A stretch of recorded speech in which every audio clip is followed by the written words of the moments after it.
After watching every Dreamworks movie, here's my ranking from worst to best. Oh, and spoiler alert, I may accidentally spoil more stories than an overexcited friend.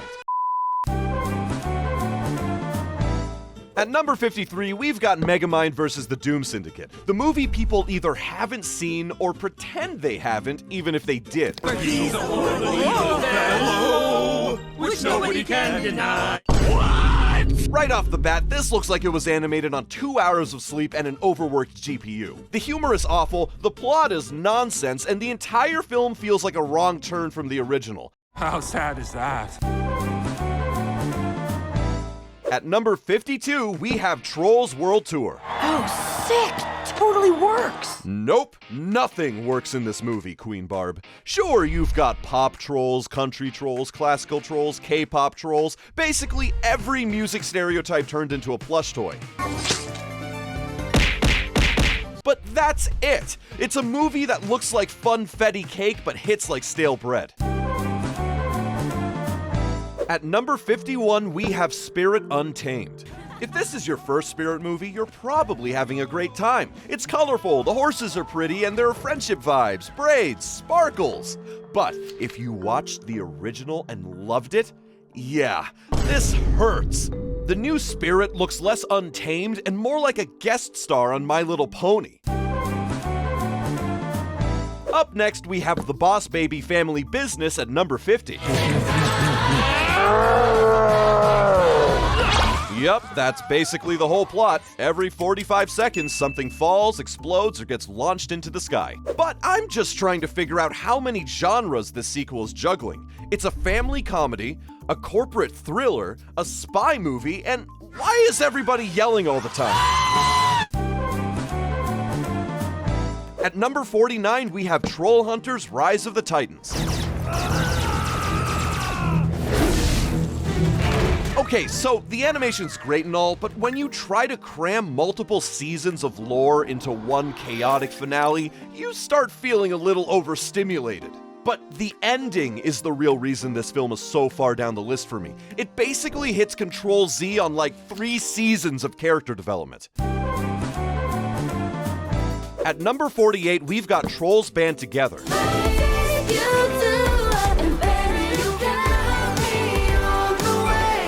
The best thing this movie gave us was an in-sync reunion, but other than that, it doesn't have much going for it. Admit you're nothing without me. At number 47, we've got Joseph, King of Dreams.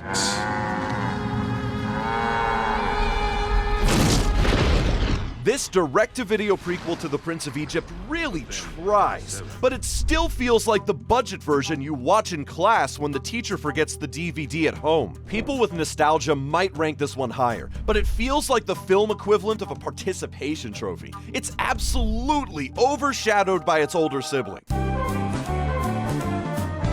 At number 46, we've got Trolls.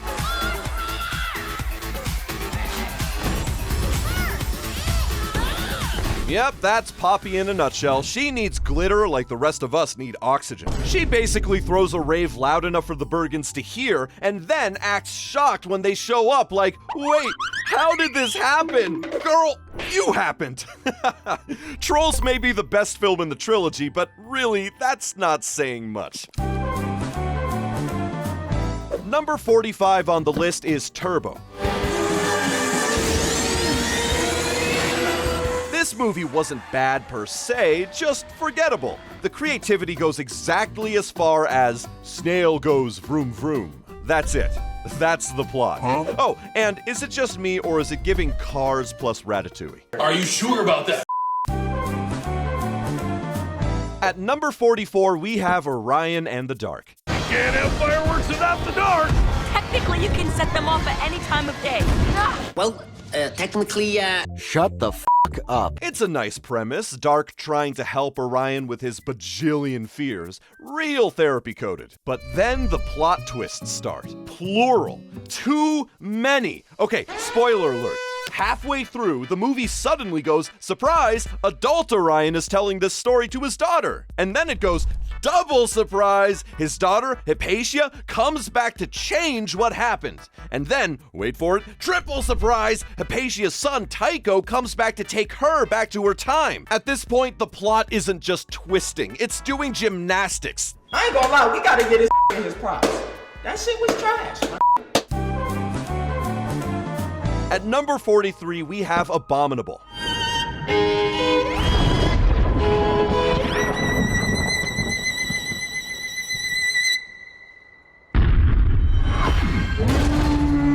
Okay, Abominable's visuals, the soundtrack, they really hit you.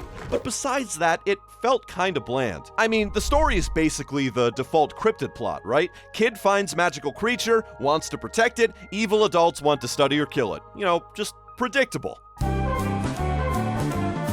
At number 42, we've got Ruby Gillman, Teenage Kraken. Junior prom is the sacred right of every human teenager. As a Kraken who is barely pulling off this whole human thing, I need to be there. First off, this whole blending with humans thing is insane because Ruby is blue. Chelsea didn't even have to figure out the secret, she just used her eyes. And speaking of Chelsea... We did it! I've waited 15 years for this. Dreamworks tried to frame her as some epic twist villain, but they literally introduced her as the antagonist in the trailer. You had one job. Also, is anyone else getting a bit of a Little Mermaid vibe from her?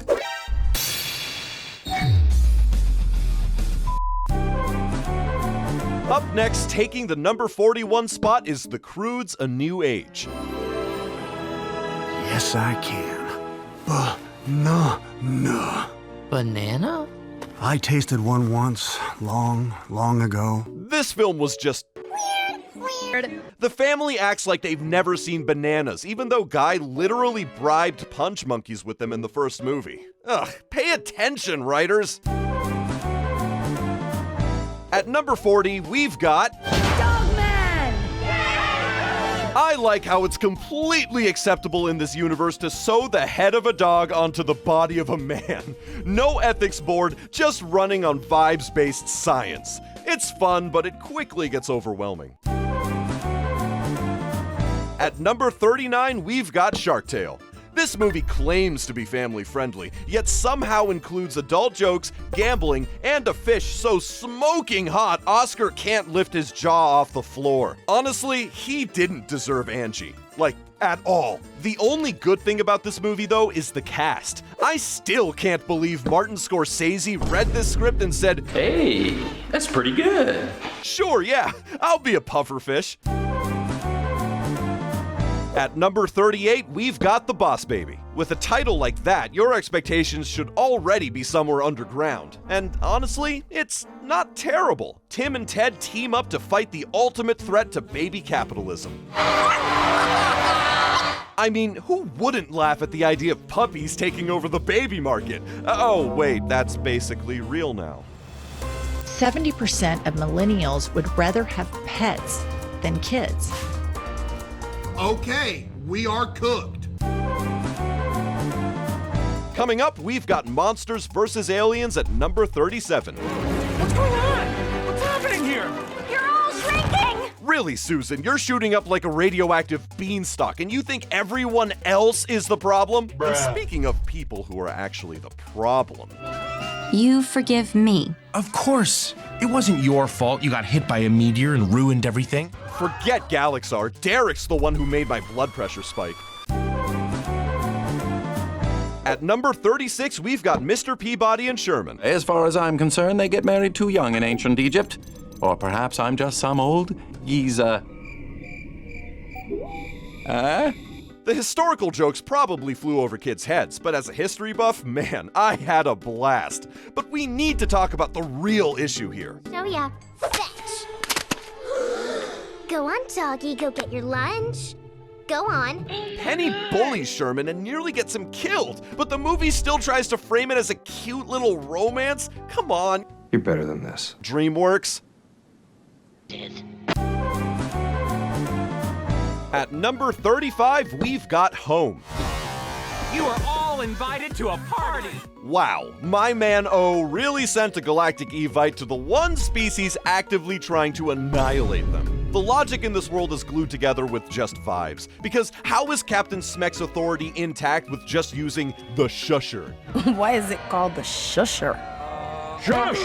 It's literally just a rock on a stick. It's the most low-budget symbol of power I've ever seen. But at least Home has Rihanna carrying half the soundtrack. At number 34, we've got Ants, Dreamworks' first movie.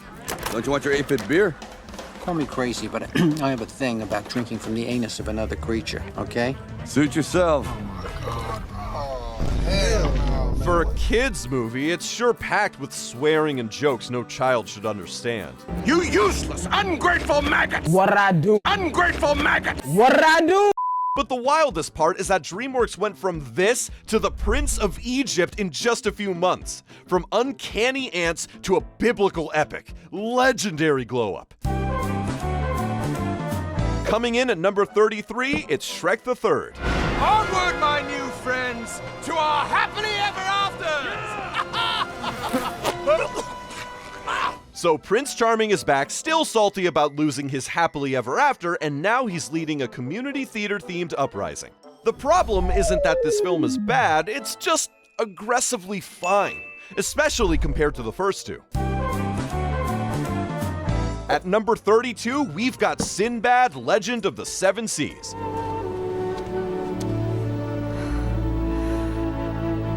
When I was younger, I just thought this was a cute little romance. But how did I not realize Sinbad was a walking, talking red flag parade? I mean, the guy's out here flirting with his best friend's fiancée. You're not auditioning for the Bachelor Betrayal Edition, Sinbad. Stop it! And really, the only one truly carrying this movie is Eris. Just look at her hair! Tell me, bro.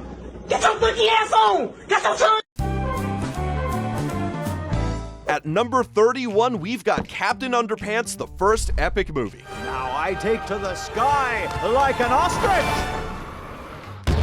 Genuinely one of the best book-to-film adaptations ever made, mostly because it commits to being completely unhinged. But the whole movie runs on the brainpower of two unsupervised 10-year-olds who've been laughing at the same joke for 6 hours straight, so I'll leave this one up to taste. At number 30, we've got Kung Fu Panda 4. Just a matter of time before I find you! Ooh. Somehow, Po gets promoted to spiritual leader despite having the attention span of a toddler in a candy aisle. And then we meet Jen, the new Fox sidekick who drops into the story with no prior warning. But instead of her, the chameleon is probably one of the biggest letdowns in this film. Yes, I got it. The Tai Lung nerve strike. The power, the precision. Even her minions seem unimpressed. Moving on to number 29, we've got Flushed Away. You can't do this! You were gonna try and flush me! Let's see how you like it! Yeah, that's pretty much it. A posh rat gets yeeted into the sewers because a squatty bully wanted the house for himself. You know, I never realized this is literally a James Bond parody disguised as a rodent adventure. Huh. At number 28, we've got The Croods. I found something new. New! New's a big problem! Wait. Eep, stay inside the family kill circle. The Croods treat new the same way normal people react to a ticking bomb. And then Guy shows up, the floppy-haired prehistoric boyfriend your parents warned you about. Now suddenly, Eep is experiencing emotions that aren't fight, flight, or hit it with a rock. All in all, not a bad movie. At number 27, we have Over the Hedge. I love how Hammy here goes full Quicksilver mode before Quicksilver even did it. You've got a ragtag crew of forest animals trying to steal chips and cookies like it's Ocean's 11 Woodland Edition. But honestly, one of the most underrated things about this movie is the camera work. The animal's POV makes every human look like a giant food-hoarding final boss. Also, I just think it's hilarious that the main bad guy of this movie is a stereotypical Karen. It's just funny. At number 26, we've got The Bad Guys 2.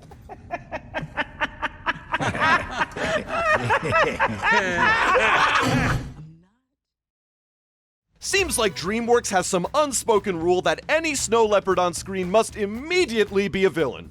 The crew is back and still living in that chaotic moral gray area they call being reformed. This sequel just gives you the bad guys doing more ridiculous over-the-top heists, and honestly, that's all I really wanted.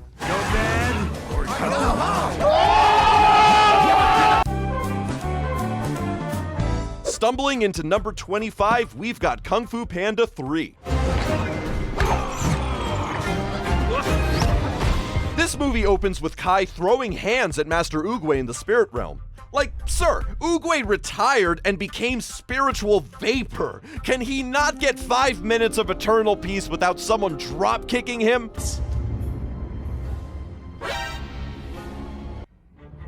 I'm sorry. With his glowing green blades, Kai's cool to look at, but emotionally, he's all appetizer and no entree. But at least we have these guys for all the drama and mushy stuff in this film. I can't believe you're alive. Mr. Ping's soul left his body for a full 3 seconds. Man saw another dad enter the chat and immediately experienced every stage of grief at once. Poor guy. At number 24, we've got Puss in Boots. From the start, you can see Puss, Kitty, and Humpty Dumpty, yeah, the talking egg, pull off a fairy tale western heist trying to steal magic beans. As for Humpty, our twist villain, yeah, it's always best not to trust an egg. The odds are it's cracked or already rotten. One fun thing though, this movie has Jack from Jack and Jill, and then the sequel said, fine, we'll raise you, and they give us Jack Horner. Dreamworks really do be collecting Jacks like Pokemon cards, huh? It's lit! Wait a minute! Who are you? At number 23, we've got Spirit Stallion of the Cimarron.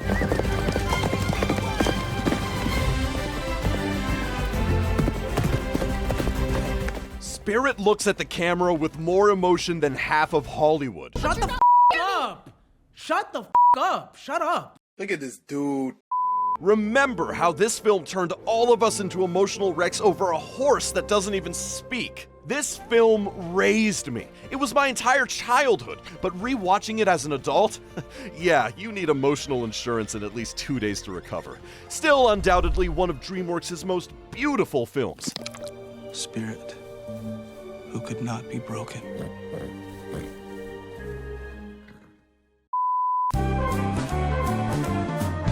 At number 22, we've got The Road to El Dorado. Who are you kidding? You're buying your own con. At least I'm not dating mine. Ooh, low blow. Tulio and Miguel roast each other like it's a competitive sport. Oh, your barbecue, literally, boy, your ass is like a 9/11 Twin Tower victim that survived your ugly ass. And somehow, these two are the ones a whole city decides to worship. Incredible. Meanwhile, Zekel Khan is out here being one of the most terrifying cartoon priests I've ever seen. I mean, the dude looks like he sleeps in ritual circles for fun. And speaking of scary villains, at number 21, we've got Chicken Run. I swear, Mrs. Tweety would hang off a string light, a roof, a helicopter blade, anything if it meant eliminating chickens. This whole movie is basically a claymation prison break starring anxious British chickens. But honestly, the sheer intensity of these poultry freedom fighters carries the whole film, and it still holds up decades later. At number 20, we've got B-Movie. You are my candy girl. I know, some people will think it's insane that it ranks this high, but what can I say? It's a guilty pleasure. It's just so bad, it's good. I mean, a bee sues the entire human race for stealing honey, and then falls in love with a human woman.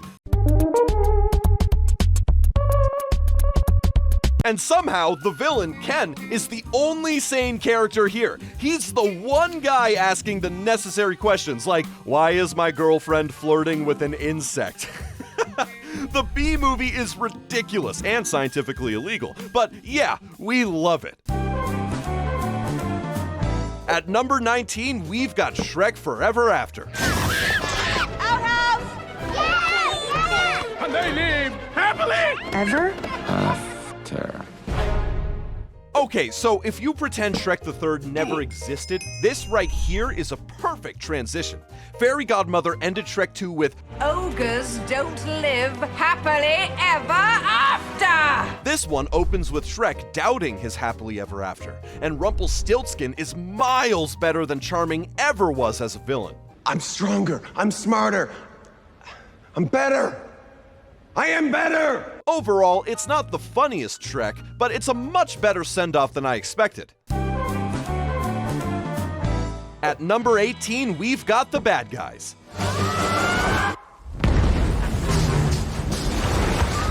Nope, I'm still the best. Just like riding a stolen bicycle. It was perfect. Perfect. Everything, down to the last minute details. Shout out to Dreamworks for not turning Diane into the cliche cardboard love interest. I'm glad she has her own goals that don't revolve around Wolf. That being said though, I think Wolf and Snake have way more chemistry than Wolf and Diane. Don't at me. I just love the found family vibes and watching the bad guys soften up over time. Wait. And actually...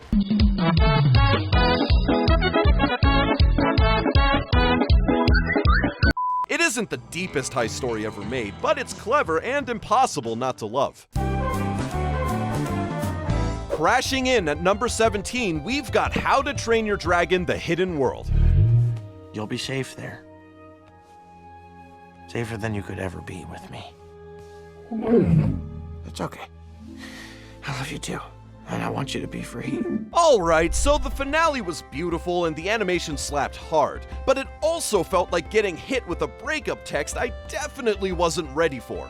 I mean, in How to Train Your Dragon 2, Hiccup and Toothless were partners, equals, basically soul bonded. And now suddenly that connection gets tossed aside so fast it feels like the first two films got memory wiped. And yes, it's all for the dragon's safety, I get it, but that doesn't make it hurt any less, okay? Just let me cope. At number 16, we've got Wallace and Gromit: The Curse of the Were-Rabbit.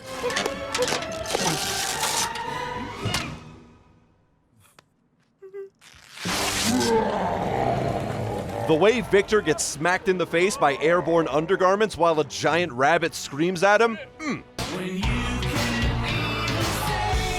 Oh, and this is the first stop-motion movie to ever win an Oscar. Honestly, they deserved it for claymating an entire gothic horror spoof without blinking. Serious props to Aardman and Dreamworks. You're crazy. I'm not. No, I'm not. At number 15, we've got Madagascar 3: Europe's Most Wanted.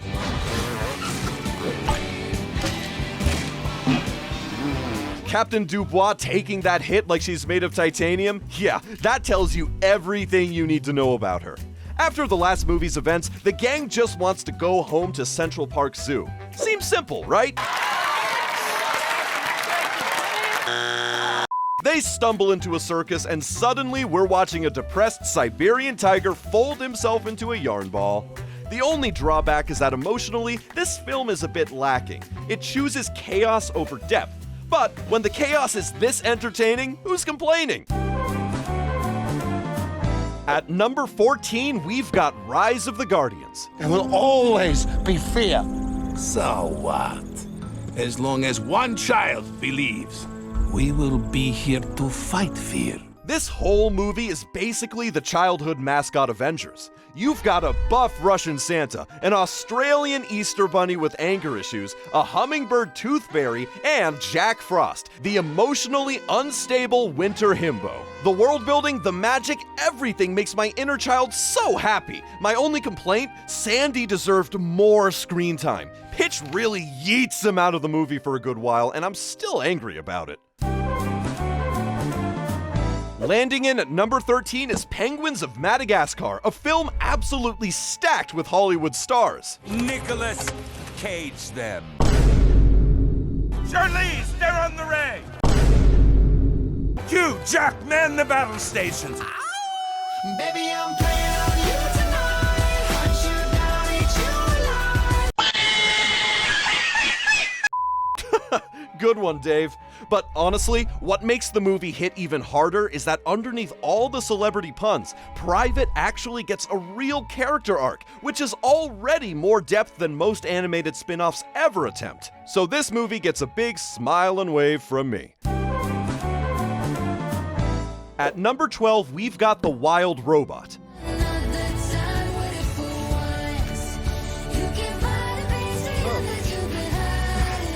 Roz goes from a confused metal can with legs to a full-on single mother doing her absolute best, and every moment hits harder than it has any right to. But let's not forget how this whole parenting journey starts.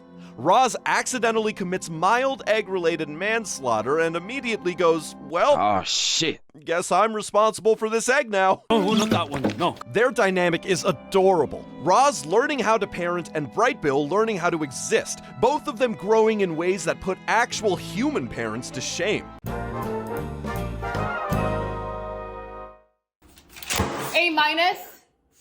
What do you mean? The Wild Robot is proof that Dreamworks can still do quiet, thoughtful storytelling just as well as their usual chaotic comedy. At number 11, we've got Madagascar: Escape to Africa.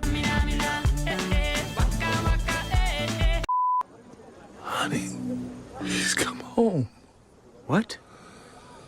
You come home.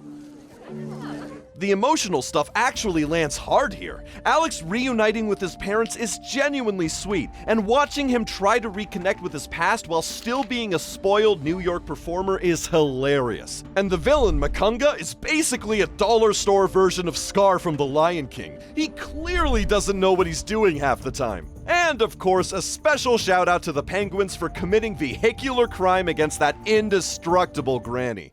And now we're cracking into the top 10, starting with Shrek. My problems have all gone. There's no one to deride me. But you gotta have friends. Stop singing! And that's how this film set the bar too high for all upcoming animated movies. Shrek is the grumpy swamp dad we all secretly relate to, and Donkey is a walking commentary track powered entirely by panic and optimism. Together, we get the best buddy duo in DreamWorks history. Not to mention Fiona, who's one of the best princesses DreamWorks has ever put on screen. I love that she's got so much more to her than just her chemistry with Shrek. It's the most ambitious and creatively brave film of its time with all of that Disney shade. Underneath all of the slapstick and sarcasm, though, there's a story about learning to love the parts of yourself you always thought made you unlovable. That's why this movie hits every age group and is still untouchable today. At number 9, we've got How to Train Your Dragon 2. You're as beautiful as the day I lost you. This line lives rent-free in my head. And right when the movie has us floating on this beautiful reunion high, you are nothing.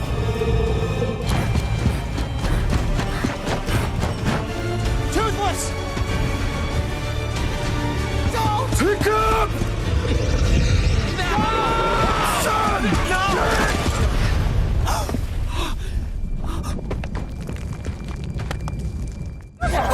You're spoiling everything! I've never hated a villain so much. Ugh. Hiccup finally gets his mom back, only to lose his dad. Stoic's death isn't just sad, it's a full emotional roundhouse kick. It slams Hiccup into the reality of what it means to be a chief. This is also the moment he and Toothless evolve beyond best friends, beyond family. They become equals, leaders of their own species, completely in sync. It's devastating and powerful, truly the emotional peak of the entire franchise. At number 8, we've got Madagascar. This iconic movie introduced the world to the 4 neurotic zoo animals, a squad of criminally competent penguins, and a lemur monarchy held together entirely by vibes. But what really carries the film are the friendships. These animals are flawed, dramatic, and one inconvenience away from a total meltdown. Still, they genuinely love each other, and somehow they make it work. At number 7, we've got Megamind. thing about bad guys, they always lose. It's facts! It's facts! Is it not facts? These facts are not facts. The movie that gave us endless iconic quotes and one of the greatest protagonist glow-ups ever animated. Megamind was never actually evil. His villainy was more like scheduled playdates with Metro Man.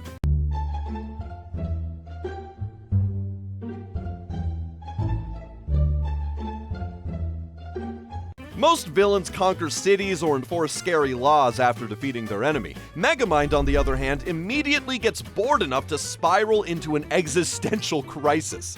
Then, he gets too bored and tries to turn Hal, the nice guy, into a superhero, who turns out to be a walking red flag with laser vision. And suddenly, Megamind, the most dramatic man to ever exist, has to become the hero and fix his mistake. Dreamworks truly outdid itself with this hilarious reversal of the superhero formula. At number 6, we have Kung Fu Panda.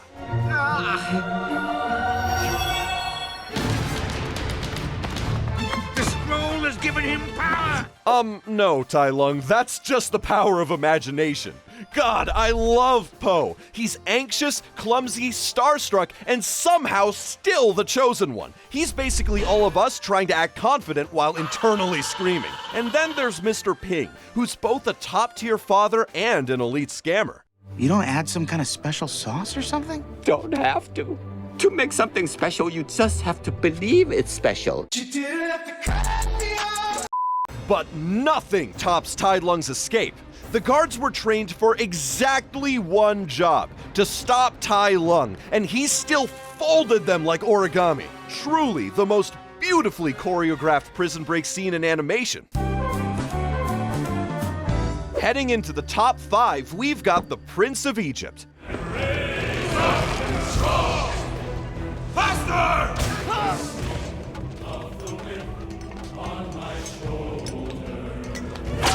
The opening alone hits harder than most live-action dramas. The depiction of slavery is raw, graphic, and terrifying in a way animated films almost never dare to approach. And then world-famous composer Hans Zimmer walks in and says, "I will now create music that rearranges your entire nervous system."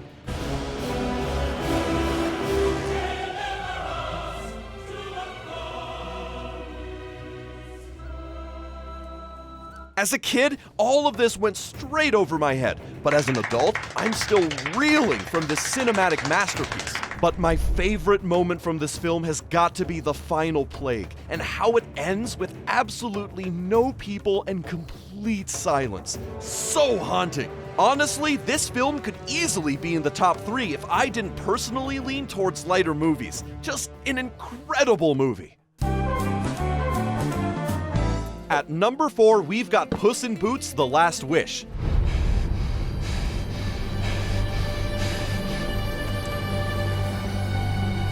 This right here is a moment we never thought we'd see when it comes to the legendary Puss in Boots. The film gives us the holy trinity of antagonists. We've got Goldilocks, the sympathetic one, Death, the unstoppable one, and Jack Horner, pure evil. And all of them work, especially Death, who isn't even evil, just neutral with a grudge. And every time he whistles, your soul packs its bags.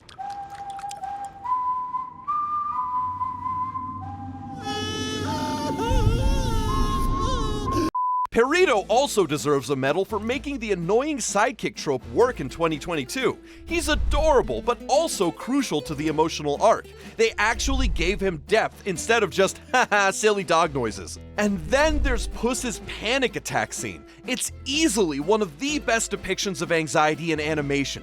Dreamworks truly went off on this sequel, and no one was expecting it. At number 3, we've got Kung Fu Panda 2. Get them all! The villain escalation in this franchise is insane. We went from slightly irritated snow leopard to full peacock Hitler in one movie. Shen is genuinely one of the darkest Dreamworks villains. His final defeat is still one of the most satisfying moments in the series. He gets taken out by the shattered remains of his own cannon, the very weapon he used to terrorize everyone. Nothing short of an emotional, villain-powered masterpiece that somehow topped the first film. At number 2, we've got How to Train Your Dragon.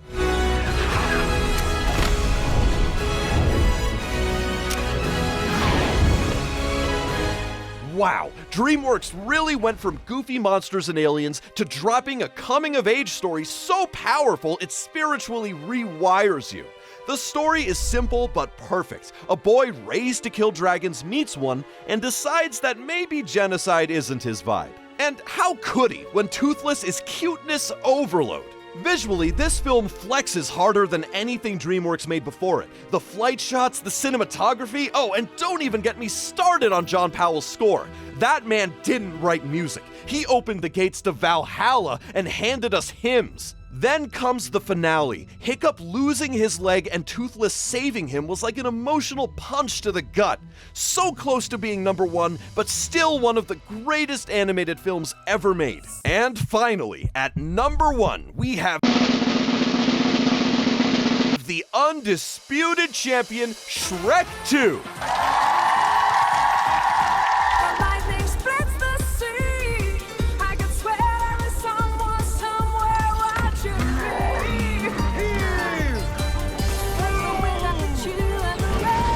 We start with the scene. The holding out for a hero sequence is so absolutely unironically perfect that I wish I could Men in Black style memory wipe myself just so I could experience it again fresh.